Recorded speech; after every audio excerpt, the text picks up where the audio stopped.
주님께서 저희들에게 허락하셔서 호흡을 주시며 생명을 주셔서 또한 하나님을 사모하는 마음을 주셔서 주님의 기도하는 집에 모여 하나님의 말씀 나누게 하심을 감사드립니다. 아버지 하나님, 이 자리를 사모하여도 오지 못하는 형제 자매들에게 여건을 보장해 주시고 또 하나님을 향한 믿음을 더욱더 성장시켜 주셔서 주님, 이 자리가 차고 넘치도록 도와주시며 이 시간 통하여서 오직 하나님만 높아지시길 간절히 소망합니다. 주님, 저희에게 깨닫는 영을 허락하시고 하나님께 영광이 되는 이 시간 되어서 하나님만 기뻐하시는 시간 되게 하옵시며 저희들에게는 한량없는 은혜로 채워주시옵소서. 모든 시간 주님께 영광 돌리며 예수님 이름으로 기도 올립니다. 아멘. 반갑습니다. 사랑합니다. 네, 오늘은 이제 성경 속과학이라는 제목으로 여러분들하고 같이 하나님의 말씀 나누고자 합니다. 나는 왜 성경을 믿고 따르려고 하는가? 제가 지난주 목요일 날 솔로몬 서치라고 하는 일반 회사에 가서 강의를 했었는데요. 그 중에는 80%가 예수를 믿지 않는 사람들이었습니다. 그런데 그 CEO가 장로님이시기 때문에 매주 수요일 날 점심시간에는 무조건 다 참석을 하게 됩니다. 많은 사람들은 부스 안에서 아예 보지도 않고 뒤돌아 앉아 있는 사람들도 있고요. 때로는 어떤 사람들은 이제 중간에 진행하면서 다시 뒤돌아보기도 하고 했습니다. 그 시간 속에서 제가 그 사람들이 세상을 살면서 많은 세상적인 지혜를 갖고 있고 또 뭐 재력도 갖고 있고 그렇지만 우리에게 늘 부족한 어떤 것이 있고요. 또 우리가 일을 해야 살아갈 수 있는 세상에 살지 않습니까? 그런 사람들과 더불어서 어떻게 하면 우리는 성경을 믿게 되었을까? 우리가 똑똑한 것도 아니고요. 그분들이 뭐 이렇게 지식이 덜해서도 아니고 어떻게 하면 그러면 성경이 진실하다는 것을 어떻게 전할 수 있을 것인가 고민하는 가운데 세 가지 제가 예수님을 믿는 이유, 성경을 믿는 이유를 정리하면서 이것이 또 성경과 이런 어떤 논리적인 변정이 합치된다라고 하는 확신 속에서 오늘부터 진행을 해볼까 합니다. 나는 성경이 사실임을 어떻게 확신하는가? 우선 우리가 성경을 믿는 것은 왜 믿죠? 성경이 사실이기 때문에 믿습니다. 성경이 사실이라고 하는 것을 믿기만 하면 우리는 성경을 들으려고 하고 공부하려고 하고 따라서 살려고 할 겁니다. 성경이 믿어진다라고 하는 것은 왜 어떻게 우리가 믿지 않으려고 하는 사람들한테 성경이 정말이다, 사실이다라고 그들에게 권유할 수 있을 것인가? 저는 제 이야기를 한번 순서대로 펼쳐볼까 합니다. 저는 우선 1980년 6월 6일이죠. 지금부터 한 20 몇 년 됐나요? 30년이 넘었네요. 80년이고요. 33년 전이군요. 그때 해군사관학교 3학년 생도 시절에 어떤 우여곡절이 있었어요. 그래서 몸을 벗어나서 몸 밖에서 한 40분 동안 제 몸을 바라본 기억이 있습니다. 그리고 다시 돌아왔거든요. 그때가 바로 하나님께서 저를 부르신 어떤 극적인 사건이었다고 생각을 합니다. 여러분들 나름대로 하나님을 만난 어떤 순간들이 있을 겁니다. 저는 그때 바로 예수님을 만나지 못했지만 분명한 것은 육신의 죽음이 내 존재의 종말이 아니다. 완전한 종말이 아니다. 분명히 육신을 벗어나서 우리는 분명히 존재한다. 이것은 제가 확실히 경험을 했고요. 그것이 내가 성경을 믿게 되는 어떤 하나의 확실한 증거 중에 하나입니다. 또 하나는 성경에는 당시 인류과학으로 도저히 알 수 없을 것 같은 과학적인 사실들이 많이 기록되어져 있습니다. 물론 성경은 과학을 위한 책은 아닌데 성경 속에 놀랍게도 과학적인 사실들이 기록되어 있다는 것입니다. 그것이 무엇을 의미하는가?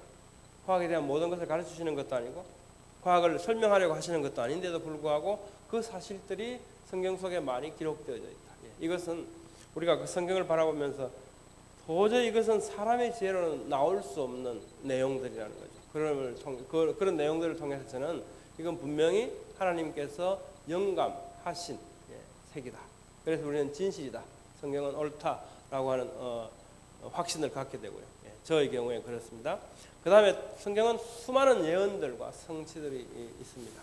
그 중에서 특히 예수님에 대한 예언이 280여 가지 어떤 학자들은 그 정도로 이제 분류를 하기도 합니다. 예수님께서 예수님에 대한 어떤 내용들이 이미 미리 예언되어져서 그것이 이루어질 때 이분이 정말 구약에 예언되어진 그 메시아가 맞구나 하는 것을 우리가 알 수 있도록 배려해 주신 거라는 거죠. 그런 어떤 예언의 성취는 예수님의 어떤 일방적인 어떤 노력에 의해서 이루어질 수 없고 예수님을 십자가에 못 박아 죽인 그 사람들의 어떤 행동을 통해서 예언이 성취되는 것을 보면 이것은 아무리 생각해도 뭐 이렇게 짜맞추려고 해도 도저히 짜맞출 수 없는 그런 상황. 예. 그래서 이건 정말 예수님께서 우리의 메시아임을 틀림없이 믿을 수밖에 없는 이런 어떤 상황, 하나의 증거들이라고 생각을 할 수 있습니다. 오늘은 우선 이런 방법으로 성경을 믿는 게 정말 정당한가, 이렇게 성경을 살펴보는 게 정당한가를 살펴본 다음에 그 다음에 우선 과학적인 내용들을 살펴보겠습니다. 그리고 다음 주에는 예언의 성취를 이렇게 살펴보려고 합니다.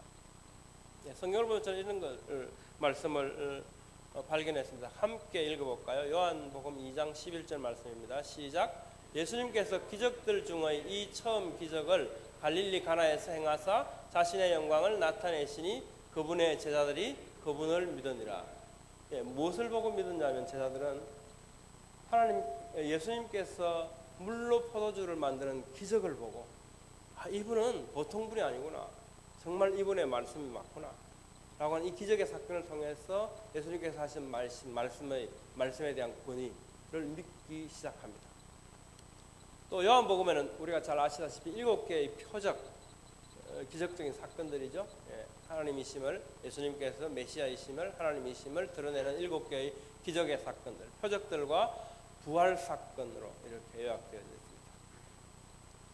그러면서 요한복음 20장 30절에 31절 함께 읽어보겠습니다. 시작. 진실로 예수님께서 자기 제자들 앞에서 이 책에 기록되지 않은 다른 표적들도 많이 행하셨으나 이것들을 기록함은 너희로 예수님께서 하나님의 아들 그리스도이심을 너희가 믿게 하려 함이요 또 믿고 그분의 이름을 통해 생명을 얻게 하려 함이니라. 요한복음은 스스로 이 요한복음 예수님의 기적에 대한 사건들, 이런 사건들을 다 기록하려고 그러면 뭐 하늘에 기록해도 부족하다. 너무너무 많다. 그 중에 7개 사건을 뽑아서 기록한다. 왜 기록하는데?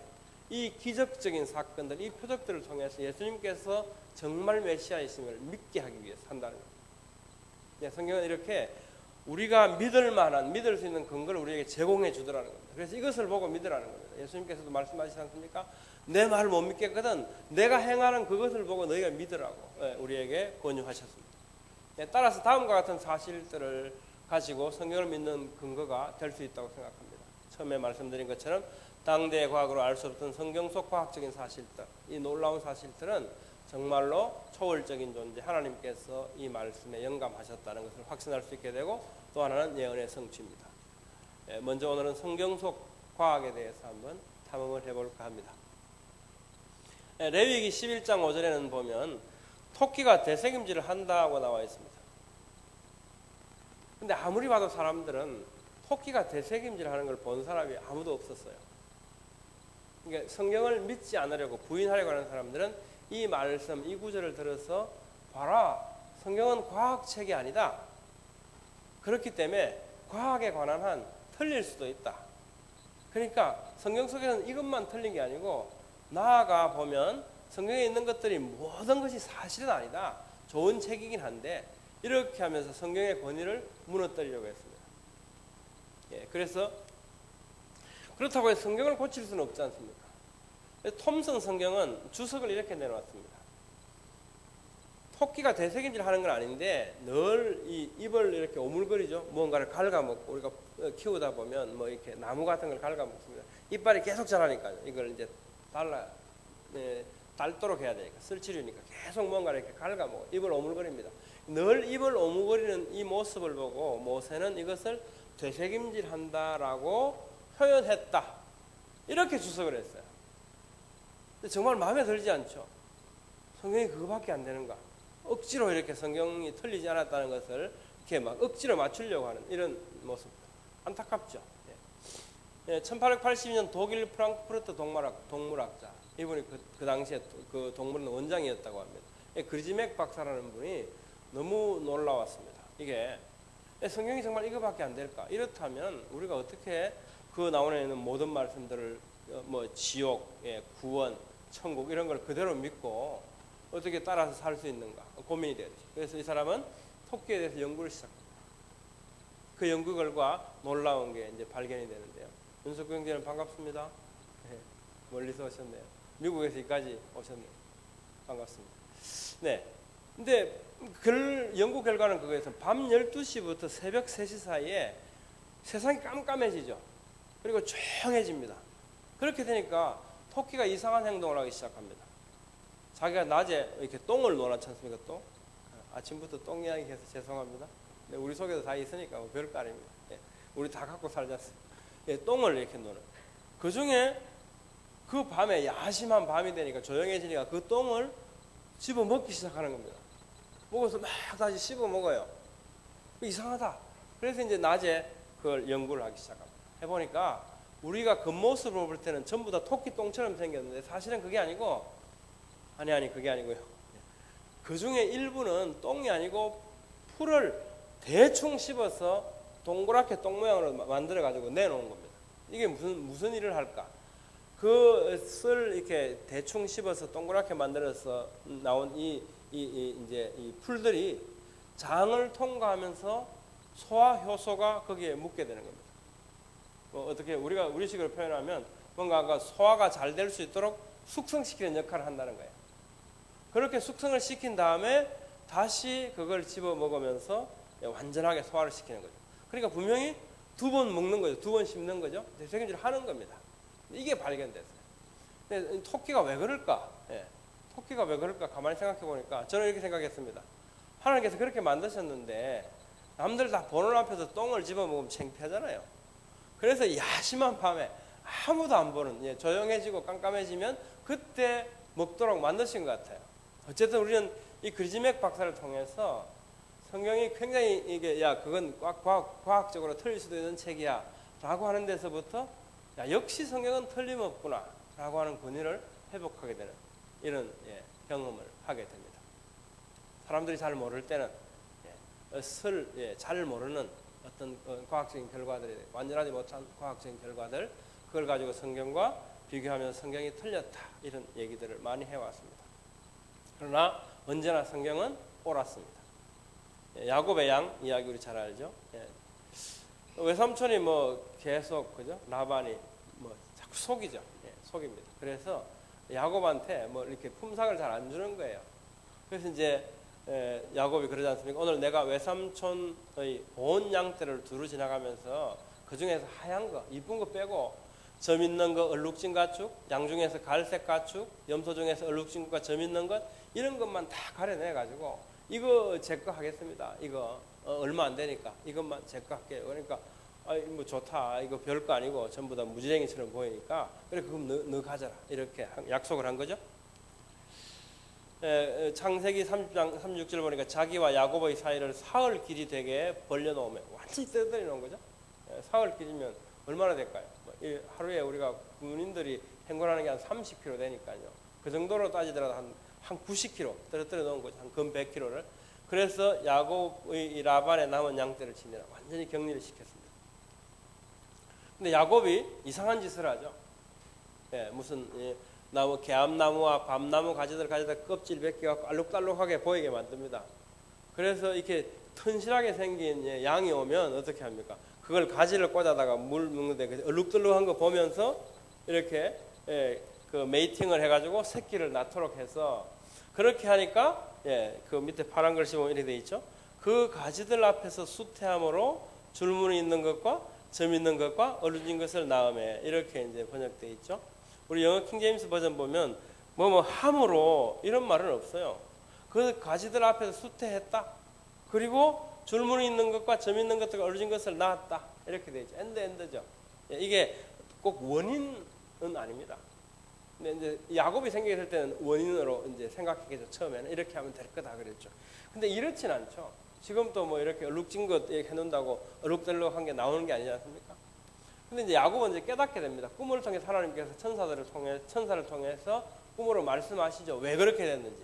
가축이 수태할 때 내가 눈을 들어 꿈에 보니 보라 가축 위에 탄 순양들은 줄무늬 있는 것과 점 있는 것과 회색 얼룩진 것이더라.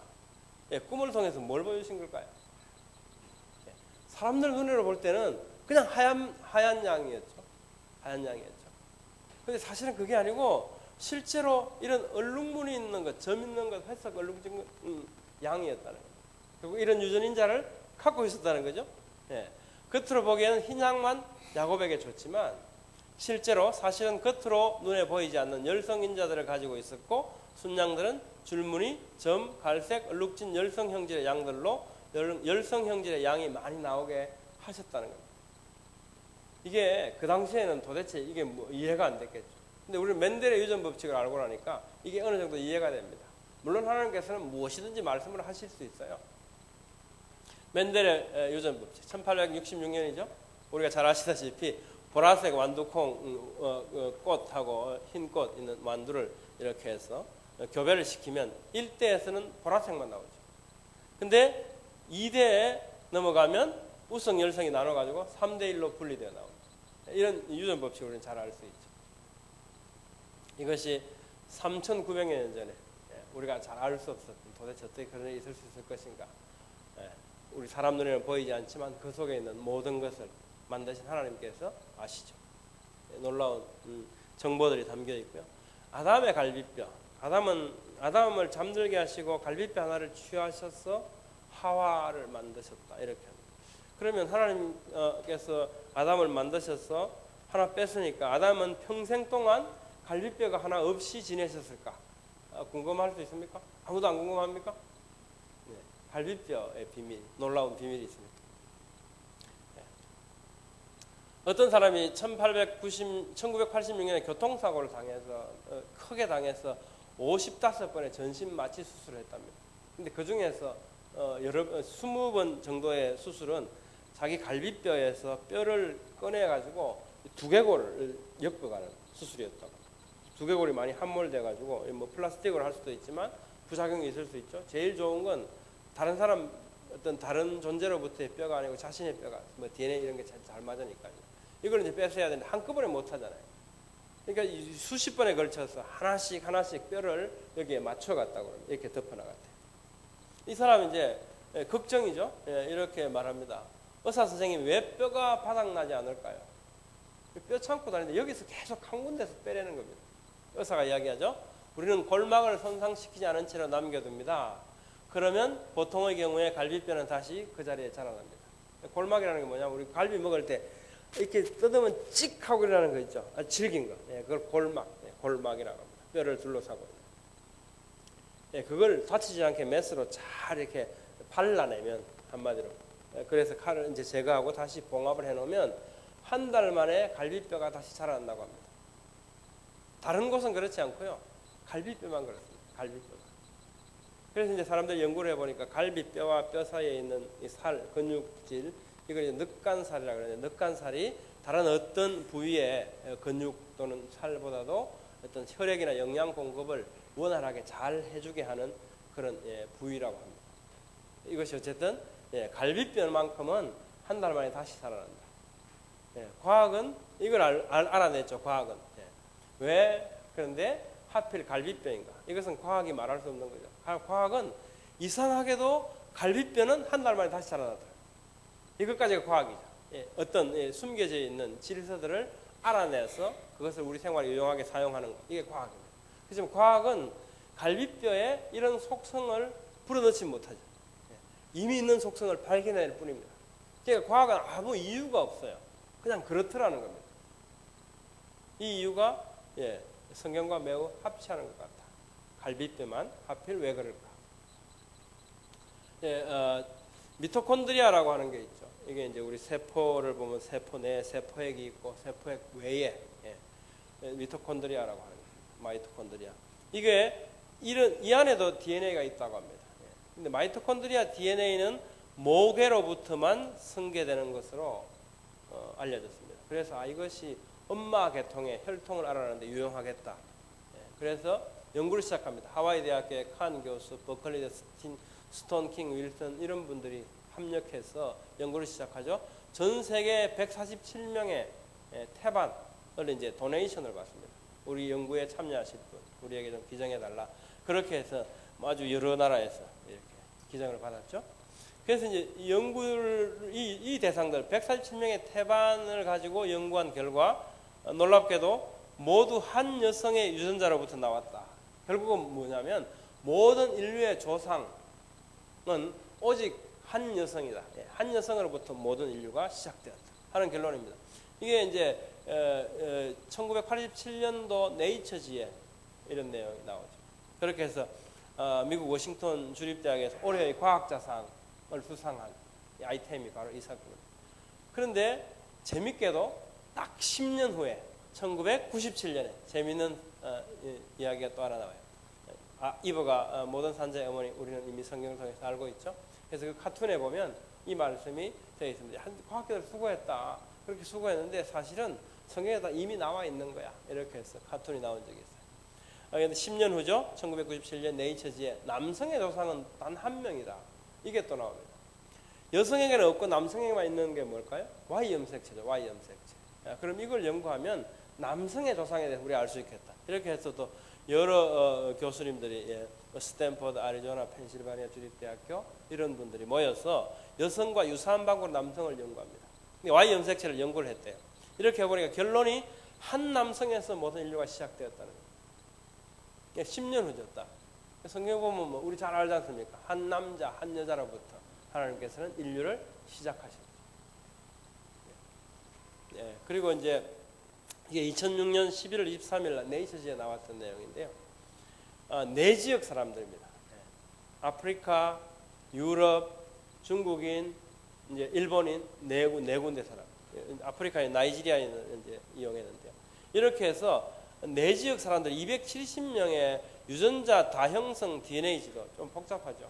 이건 뭐 하여튼 좀 이 DNA 거 보니까 똑같은 게 막 복사가 되어 있는데 이게 쓸데없이 더 많이 복사된 것 같아. 그리고 그것으로 인해서 뭐 병이 일어나는 것 같아. 뭐 이런 데 해당되는 이 다전 유전자 다형성 DNA 지도를 이제 만들었다. 어쨌든 이걸 가지고 만들어 놓고 보니까 이게 네 군데 네 지역 사람들인데 네 지역 사람들이 세 가지로 분류되더라는 거예요. 세 가지로. 놀랍게도 세 개의 조상 집단으로 구분된다는 겁니다. 이게 뭘 의미할까요? 세 조상 집단. 모든 인류는 노아 홍수 이후에 다시 시작되죠. 누구로부터? 셈, 함, 야벳으로부터 시작되죠. 이렇게 세 가지로 딱 구분되어 나온다. 16세기까지만 해도 과학자들은 현미경이 없었잖아요. 현미경이 없어가지고 뭐 수정이 어떻게 되는지, 정자가 어떻게 되는지, 난자가 어떻게 되는지 알 수가 없었습니다. 그래서 어떻게 생각했냐면 아마 이 정자, 남자의 정자 속에는 아주 조그마한 사람이 있을 거야. 이 사람이 엄마 수정란에 들어가서 점점 성장해서 이렇게 아기가 돼서 나오는 걸 거야. 이렇게 생각을 했답니다. 그래서 이게 아주 작지만 완전한 사람의 형태로 만들어져 있다. 그래서 이제 preformed theory라고 했습니다. 이미 만들어진 어떤 아주 작은 사람이 있다. 이게 수정란에서 자라서 아기가 돼서 나온다. 이렇게 생각해요. 근데 그전에는 이게 무슨 뭐 정자, 난자가 만들어져서 세포 분열을 통해서 이렇게 점점 발생 과정을 거쳐서 태아가 되고 이런 상상을 못했던 거죠. 근데 이걸 알게 된 게 이제 19세기에 와서 이런 것들을 알게 되었다고 합니다. 얼마 안 되죠, 그러니까 한 200년밖에 안 된다는 얘기입니다. 근데 성경은 이미 우리한테 이런 말씀을 합니다. 시편 139편 13절에 보면 주께서 내 콩팥, 뭐 우리 이제 또 다른 성경들에 보면 inmost being에서 내장이라고 번역하는데요. 실제로 히브리어를 보면 콩팥이 정확한 번역이죠. 주께서 내 콩팥을 소유하시며 내 모태에서 나를 덮으셨나이다.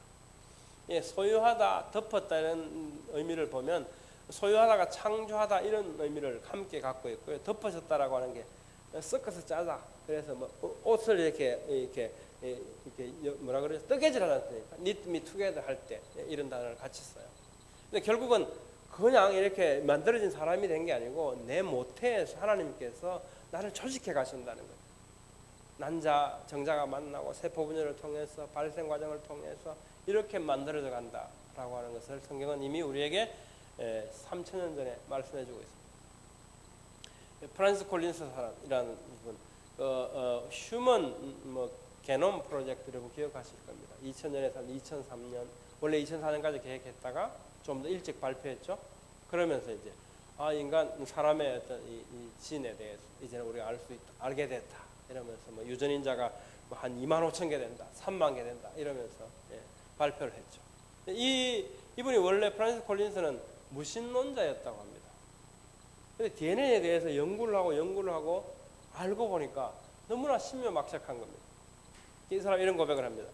창조주만이 이해하는 언어로 쓰여진 인간 유전자가 이 생명의 책에 해독되어 있다. DNA 사슬을 보고 생명의 책이라고 표현합니다. 그럼 이 사람은 그때부터 하나님을 인정하고요. 하나님을 믿는 사람이 되었다고 합니다. 이미 그 속에 그런 유전인자들이 다 기록되어 있다는 거예요. 생후 8일째 되는 날 1935년에 댐 박사가 프로트롬빈의 혈액 응고 기능을 발견합니다.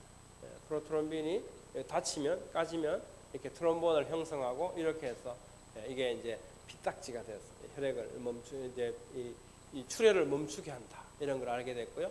이후에 스칸질로 박사가 수치를 보니까 생후 3일째 수치가 성인의 30%밖에 안 되고 아주 적습니다. 그러니까 어릴 때는 이렇게 다치면 피가 잘 안 멎으니까 조심해야 된다는 거죠.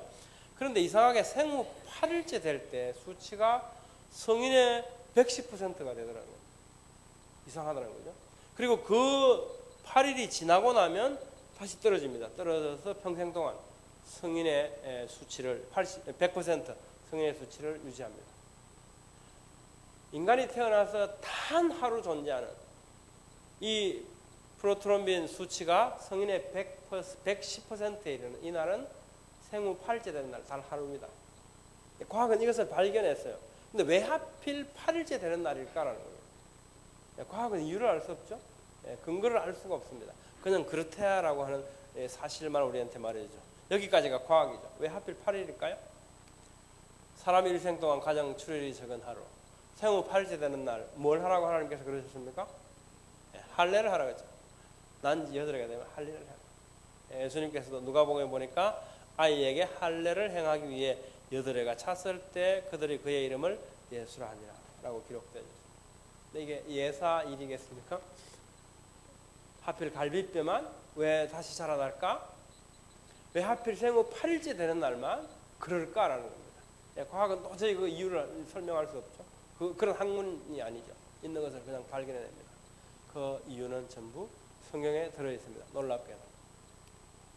해로의 발견 10편 8편 8절 매튜 머리라고 하는 사람이 해양학자인데 입원을 했습니다. 그래서 아들이 그 이제 병중에 계시는 아버님한테 와서 성경을 읽어드렸어요. 성경을. 근데 성경을 읽어가는데 10편 8편 8절을 읽는데 얘야 잠깐 멈춰봐라. 다시 한번 읽어봐라. 한 게 10편 8편 8절 말씀입니다. 함께 읽어볼까요? 시작.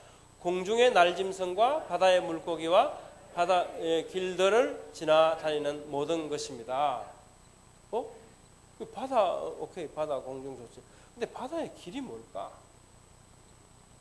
바다에 길이 있다? 이게 뭘까? 이 사람은 병중에 누워서 성경 낭독하는 걸 들으면서 이 단어에 창념하게 됩니다. 성경에 분명히 바다에 길들이 있다고 말씀하셨다면 길들이 있을 거야. 나 나오면 저거 찾아볼 거야. 그래서 태어난 후에 이분은 여기에 대해서 연구를 하기 시작합니다. 그래서 인류 최초로 바다의 길들을 찾아냅니다. 그게 바로 멕시코 만류입니다. 멕시코 만류. 멕시코 만류. 잘 아시죠? 여기가 멕시코만이죠. 여기 이제 플로리다 있고 요게 멕시코만인데 여기서 돌아서 이 멕시코 만류의 근원이 돼서 이렇게 돌아옵니다. 돌아오죠. 이 해류가 지구의 온도를 적절하게 조절해줘. 적도 너무 뜨겁지 않게 만들고요. 극지방이 너무 춥지 않게 만드는 온도들을 돌려냅니다. 이것은 온도 차이만이 아니고 염도 차이에 의해서 이것이 가중되어서 마치 컨베이어 벨트처럼 돌아가고 있습니다. 매튜 머리 박사의 고향이 미국 버지니아주 리치몬드시에 있습니다. 여기 박사 이분의 그 묘에 보면 기념 비문에 이렇게 기록되어 있습니다. 해로의 발견자인 그는 대양과 바다로부터 처음으로 그 법칙을 찾아낸 천재였다. 오가며 바다를 항해한 모든 세대의 항해자들은 해도를 볼 때마다 당신을 생각하리라. 특히 성경의 시편 8편 8절과 107편 23절 24절 전도서 1장 7절이 그에게 영감을 주었음을 밝힌다. 우리도 혹시 과학하시는 분들 성경 말씀 중에 이런 말씀 하나 찾아내면 참 좋겠습니다. 바다에 샘이 있다. 욥기 38장 16절 보면 네가 바다의 샘들 속에 들어간 적이 있느냐. 지금 이 장면은 뭐 이제 이 욥 고난 당하는 욥과 욥을 위로하러 온 뭐 빌닷, 엘리바스 뭐 이런 소발 이런 친구들이 욥 네가 잘못한 게 있으니까 그런 게 아니겠어? 너 잘 생각해봐. 뭐 잘못했어? 욥은 나 잘못한 거 없어. 없어. 그러면서 막 이제 하나님은 이런 분이고 하나님은 저런 분이고 막 세상은 이런 거 이렇지 않냐 막 변론하고 있죠. 예, 하나님 이제 듣다가 이제 마지막에 나타나시죠. 그래서 야, 너 뭘 안다고 나에 대해서 뭘 아냐? 내가 만든 세계에 대해서 뭘 안다고 그렇게 아는 척 하느냐는 거죠. 그러면서 하나님께서 너 이거 아냐? 너 이거 아냐? 너 이거 아냐? 이렇게 막 이제 나무라시면서 이 세상에 대해서 말씀하십니다. 사람이 알 수 없는 하나님만 아시는 이 지혜들을 하나님께서 쏟아내시죠. 그러면서 아는 척 하지 마라 이런 말씀하시죠. 우리의 입을 닫아내는 이런 장면에 보면 바다의 샘들 속에 너 들어가 봤냐? 혹 내가 깊은 곳 찾아다니며 그런 적 있냐? 거기는 완전히 경이로운 세상이 있어. 거기에는 샘이 있어. 이 말씀을 하는 거죠. 1960년 사운드 내비게이션 레인징 연구에 의해서 바다의 샘이 있음을 처음으로 발견하게 됩니다. 그래서 1973년에 잠수함으로 사람들이 들어가서 최초로 촬영에 성공을 하죠. 그 모습이 과학동화 2006년도 8월호에 이렇게 실려 있습니다. 예, 열수공이라고 말하는 열수분출공. 뭐 이렇게 뭐 올라오죠? 네, 올라오죠. 예, 뜨거운 물이 올라옵니다. 뜨거운 물이 막 끊임없이 올라와요. 이 분출 연기 이게 이제 황화수소가 대부분이라고 합니다. 이게 뭐 이렇게 가스처럼 이런 형태로 올라오죠. 거기에 보면 놀랍게도 이 분출공 주위에 심해 생물들이 살고 있어요. 수심막 2,700m 이렇게 되거든요. 자외선, 뭐 적외선, 뭐 이런 거 우리 이게 태양 빛을 살아가는 이런 생태계하고 완전히 다르죠. 전혀 태양 빛이 닿지 않는 이곳에서 이들은 이런 생태계를 유지하고 살아있다는. 태양 복사 에너지에 의존하지 않는 독자 생태계가 있다. 그러면서 이렇게 열심히 연구들을 해냅니다. 예. 그 중에 몇 가지를 보면 여기에 사는 애들입니다. 심해 새우류. 우리 낯설죠. 예. 지금 또 심해 속에서만 살아있다고 합니다. 얘들이 황화 박테리아를 먹고 살아간다 이렇게 전해지고요. 또 분출공 주위를 기어다니고 있는 새우들도 있고, 관벌레 이게 막 2m 길이도 막 이렇게 자라나고 이런 소화기관이 없고 황화 박테리아하고 서로 공생하고 이러면서 그 생태계를 독자적으로 이루고 살아가는 이런 세상이 있습니다. 심해 개들이 또 있고요. 예. 또 대기의 순환을 보면 전도서에 보면 바람이 남쪽으로 가다가 북쪽으로 돌이키고 계속 빙빙 돌다가 자기 순환 회로에 따라 되돌아간다. 우리 성경이 이렇게 기록하고 있습니다. 이게 BC 10세기입니다. 우리는 지금 뭐 편서풍, 무역풍 우리가 정확하게 기억은 못해도 바람이 이렇게 돌아서 적도로부터 해서 막 돌다가 극지방으로 갔다가 결국 다시 돌아오고 이런 모습으로 바람이라고 하는 게 일정한 길을 가지고 움직인다. 이제 알게 되죠. 이게 16세기, 17세기, 18세기, 19세기를 거치면서 이제 알게 된 겁니다. 17세기쯤에 하틀리라는 사람이 적도상에 상승한 기단이 양극으로 이동한다. 이렇게 발표한 것이 최초의 학문적인 발표였다고 합니다. 그리고 19세기에 이르러서야 북반구, 남반구 사이에서 반대방에 휘어지는 지금 여러분들이 보시는 이런 바람의 흐름을 파악하기 시작합니다. 근데 성경에 뭐라 그랬냐면 이미 3,000년 전에 이리 불고 돌이 돌고 해갖고 불던 곳으로 돌아간대요. 이 표현은 창세기 8장 1절에 하나님께서 물을 감하시게 하는 하나의 방법을 우리에게 기억나게 합니다.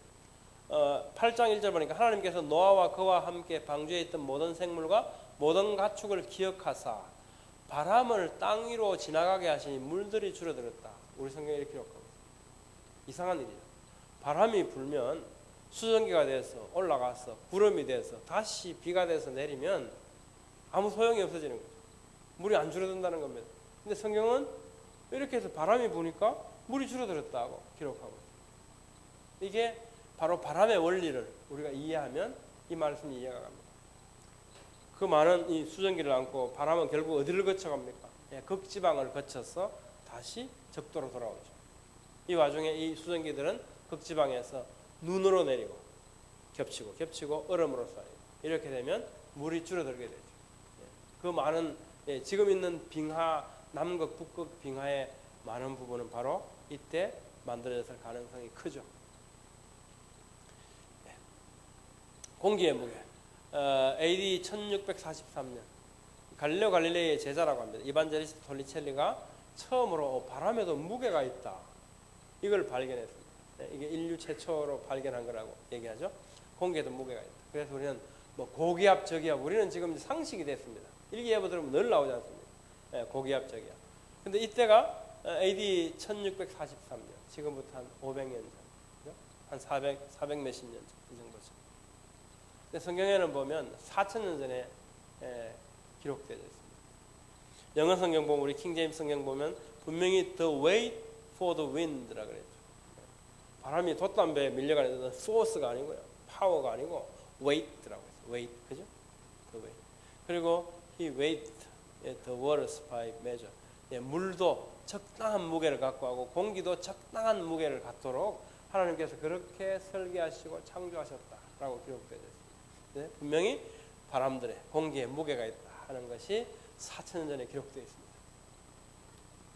전파광통신 욥기 38장 35절 보면 네가 번개들을 보내매 그들이 가서 내게 이르기를 우리가 여기 있습니다. Here I am, here we are. 이렇게 말할 수 있게 할 수 있겠냐라고 말씀하십니다. 이 말씀은 존재론적 질문이라고 저는 생각됩니다. 우리는 지금 합니다. 이 일을. 광통신이라는 게 있지 않습니까? 광통신을 이용해서 멀리 있는 사람들하고 통화를 하죠. 어디 있냐, 뭐 잘 있냐 이렇게 할 수 있습니다. 그 광, 빛이, 이 빛을 이용해서 우리는 그 교실을 합니다. 그렇지만 이 문제, 이 질문은 존재론적 질문이다. 빛은 그런 속성을 갖고 있습니다. 밝히는 속성도 있지만 아울러서 통신에 사용될 수 있는 어떤 속성들, 특성들을 갖고 있어요. 과학자들은 그걸 발견했습니다. 그래서 그 속성들을 이용해서 광통신에 사용하고 있죠. 이용하고 있죠. 그렇지만 과학이 빛으로 하여금 그 속성을 갖도록 하진 않았다는 거죠. 그 속성이 이미 들어가 있으니까 그 속성을 발견해서 사용할 뿐이죠. 하나님께서는 네가 그렇게 할 수 있겠냐? 빛이 그런 성질을 가질 수 있도록 네가 그 속성을 집어넣느냐라고 하는 질문입니다.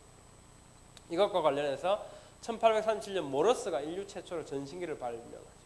그렇게 해서 맨 처음 도스돈돈을 해서 날린 그 내용이 하나님이 만드신 위대한 것들이요. 그러면서 요한복음 3장 16절을 타전하는 것이 인류가 만든 바로 이 전파를 이용한 교신의 가장 첫마디였다고 합니다. 우리 이렇게 살고 있습니다. 그렇죠?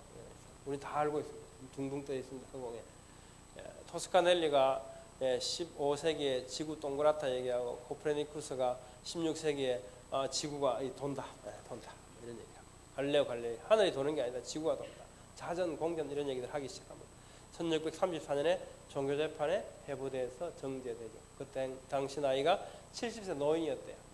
더 이상 자꾸 세상을 어지럽히니까 집에만 가만히 계십시오. 그래서 가택연금을 당하죠. 그때부터 돌아가실 때 그랬다. 이거 지금부터 몇 년 안 되죠. 뭐 500년도 안 됩니다. 그것만 해도 다 지구는 평평하다 이렇게 생각했죠. 허공에 떠 있는 지구 이것도 4,000년 전에 하나님께서는 욥한테 말씀하십니다. 땅을 허공에 매다시며 hangs the earth on nothing. 4,000년 전이죠. 4,000년 전 욥기에 기록되어 있습니다. 또 지구가 둥글다.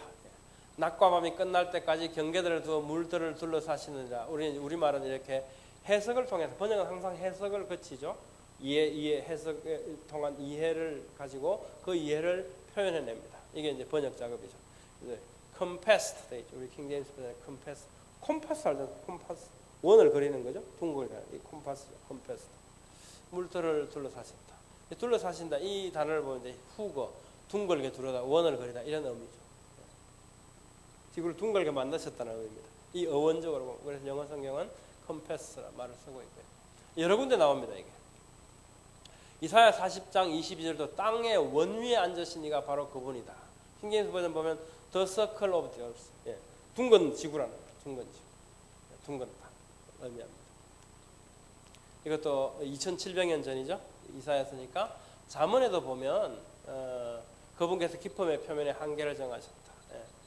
하늘을 준비하실 때 또 when he set a compass upon the face of depth, depth라고 태홈이라고 기쁨이죠. 기쁨이 가장 대양 그 위에 하나님께서 하늘을 준비하실 때, 그죠? When he prepared the heavens, 태초에 하나님 천지를 창조하신 장면을 연상시킵니다. 너 이거 할 때 너 어디 있었냐? 니 아냐? 이러면서 하나님께서 꾸중하실 때 이렇게 사용하셨던 그 내용과 아주 유사한 모습이죠. 잠언에 나오는 모습이 욥기에 나오는 그 모습하고 유사합니다. When he prepared heavens, 처음에 하나님께서 하늘을 준비하실 때, 천지를 창조하실 때 하나님께서 set a compass upon the face of depth. 첫째 날 땅의 모습, 둘째 날 땅의 모습을 보면 전부 땅은 만들어졌지만 전부 물 속에 잠겨 있는, 온통 지구가 물 속에 잠겨 있는. 셋째 날 땅을 끄집어내지 않습니까? 첫날, 둘째 날의 모습을 딱 연상시키죠. 둥근 지구. 컴파스란 말을 사용합니다. 또 북편 하늘에 허공이 있다. 1980년에 미국 천문학계가 북편 하늘에 3억 광년 크기의 허공이 있다고 발표를 했습니다. 이상한 일이다. 왜 거기에는 아무것도 보이지 않을까? 뭐 밤하늘에 별 보면 어디를 보라면 별이 빽빽하다는 거죠. 별이 밤하늘에 별이 몇 개죠? 840개라고 제가 들었어요. 840개. 왜냐하면 동쪽으로 바로 보니까 별이 빽빽하고 서쪽도 빽빽하고 남쪽도 빽빽하고 북쪽도 빽빽하고 800개 않습니까? 가운데를 보니까 별이 스물스물하대요. 그래서 40개 이렇게 해서 840개. 실제로 육안으로 보는 별이 얼마나 될까요? 카운트할 수 있습니다. 그런데 이상하게 허블 망원경으로 봐도 북쪽에는 허공이 있는데 아무것도 정말 아무것도 없어요. 이게 1980년에 한번 보도가 됐는데 2007년에 다시 미국 천문학계가 은하계 북편 오리온 자리에 보니까 지름 10억 광년, 3억 광년이 10억 광년이 되더라. 그 거대한 허공이 있다. 이게 도대체 뭔지 모르겠다. 거기에는 아무것도 없다. 얼마나 아무것도 없냐? 암흑 물질로 추정되는 닥 머티리얼이라고 얘기하죠. 이런 거 그다음에 이게 아무것도 없다. 이 안에는 빵꾸가 나 있다. 이렇게 아무것도 없다. 이런 보도를 합니다. 재밌는 보도죠. 아무것도 없다. 별, 가스는 물론이고 심지어 이 암흑 물질 이것도 없다. 아무것도 없다. 정말 아무것도 없다. 왜 이렇게 그냥 마치 빵꾸가 난 것 같아. 빵꾸가 허공이 있다. 이런 얘기죠. 욥기에 보면 이런 말씀이 있어요. 그분께서는 북쪽을 빈 곳에 펴시며 우리는 이 사실을 모르면 이게 뭔 말인지 모를 그런 말들이 굉장히 많은 것 같습니다. 근데 우리가 과학이 발전하면서 많은 정보들을 얻게 되고 그걸 통해서 우리가 성경에 있는 그 놀라운 과학적 사실들을 발견하게 되는데 거꾸로 그게 이제 역순이 되면 이제 대박이 나죠. 매튜 머리 박사님처럼 성경에 있는 말씀을 근거로 해서 과학을 발견하면 이런 어떤 계기가 되기도 합니다. 북쪽 빈 것을 묘성과 삼성 오늘 요 정보까지 하고 오늘 마칠 수 있나 모르겠습니다. 욥기에 보니까 내가 플레이아데스 별무리의 감미로운 영향력을 묶거나 오리온 별자리의 띠들을 풀 수 있겠느냐. 네가 보기에 지금 오리온 별자리 여기죠. 요거죠. 요 모습입니다. 이게 이제 오리온 이게 벨트 부분에 세게 있는 이걸 삼태성이라고 얘기도 하고 이렇게 합니다. 이 별들 너 이거 풀 수 있냐? 라는 거죠. 이거 우리가 보기에는 뭔가 이렇게 가까이 있는 별처럼 되어 있지만 사실은 그게 아니고 굉장히 멀리 떨어진 별들이라는 겁니다. 지금에서 보니까 너 그거 풀 수 있냐? 멀리 떨어져 있다. 네가 보기엔 가깝지? 네가 그거 멀리 떨어질 수 있냐? 이런 얘기죠. 또 플레이아데스 별무리 황소자리라고 하죠. 황소자리. 이게 이런 모습으로 비치는데요. 이 감미로운 영향력을 묶거나 개역 성경에 보면 그 전에 떨기되게 하겠느냐 이렇게 떨기되게 하겠느냐.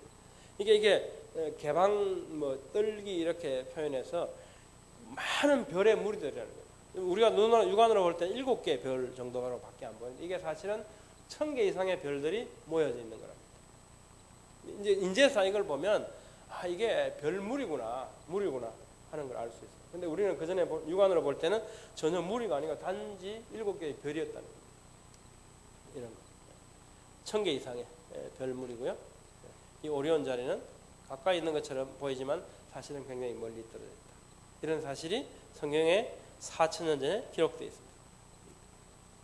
하나님이 이런 사실에 대해서 욥에게 말씀하시죠. 그러시면서 세상에 대해서 또 나에 대해서 아는 척하지 마라. 아는 척하지 마라. 그러면서 꾸중하시는 모습 속에서 나와 있습니다. 엔트로피 요거 하나 더 하고 35번에 마치도록 하겠습니다. 히브리서에 보면 하나님께서 땅을 만드시고 천지를 만드셨는데 이것도 처음부터 낡아진다. 오직 주님의 말씀만 영존하실 거다. 이런 것들이 다 똑같이 낡아질 거다. 그런데 우리가 이 우주가 질서를 잃어가고 있다. 엔트로피 이런 개념을 가지고 뭔가가 무질서한 방향으로 진행되어 간다라고 하는 컨셉을 가지게 된 게 17세기, 18세기 이후에 알려진 컨셉이라고 합니다. 그전에는 하늘은 영존한다는 생각을 했지 이게 몹시 달아 없어진다 이런 생각을 하지 않았다는 거예요. 히브리서는 보면 똑같이 낡아질 것이다 라고 해서 엔트로피가 증가한다는 사실을 우리가 지금 보면 알 수 있습니다. 성경의 많은 부분들은 어떤 부분은 이게 뭐 억지로 된 거 아니야? 뭐 이렇게 생각될 수도 있습니다. 근데 자세히 들여다보면 이 한두 가지가 아니고 억지가 아니구나. 그래서 저는 이런 생각을 합니다. 하나님께서 왜 과학적인 사실들을 여기다 넣어주셨을까? 그래서 그게 우리가 과학의 발전에 도움이 되도록 하셨을까? 아마 그런 목적으로 하셨다면 좀 더 자세히 기록해 주셨을 겁니다. 그렇지 않은 겁니다.